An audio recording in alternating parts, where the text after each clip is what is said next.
అయిన తర్వాత ఈ క్లస్టర్ కలిపితే 25 లక్షలు ఇవన్నీ. సార్ నాకు మళ్ళీ ఇప్పుడు ఒక డౌట్ వచ్చింది సార్. ఏంటి అంటే ఇదేం డౌట్ కాదు, ఎందుకంటే మీ నాలాంటి వాళ్ళందరికి కూడా రేపు వచ్చేవి అనమాట, ముందే క్లారిఫై చేయడం.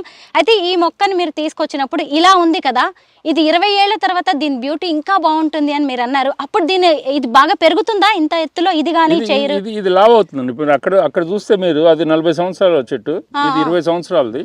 ఇదంతా కలిపి ఒకటే అవుతుంది. ఇది కొంచెం డెలికేట్ గా ఉంది. దీనిపైన ఒక గ్లాస్ వేస్తాము, then they can use as a table అనమాట. ఇక్కడ వచ్చేసి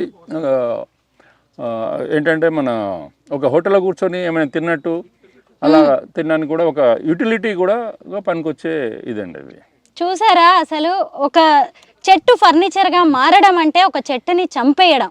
కానీ ఇక్కడ చూసారా, బతికున్న చెట్టుని ఒక కుర్చీగా, ఒక టీపాయిగా మార్చుకొని దాన్ని మనం వాడుకోవడం అనే కాన్సెప్ట్ నిజంగా బాగుంది సార్. పర్యావరణవేత్తలు, ప్రకృతి ప్రేమికులు అంటే ఏంటో అనుకున్నాం, కానీ వాటికి జీవం పోయడం, వాటికి ప్రాణం పోయడం ఒక మొక్కకి అనేదే చాలా మంచిగా అనిపిస్తుంది. మీరు నిజంగా మీరు మొక్కల్ని ఎంత ప్రేమిస్తారు అనేది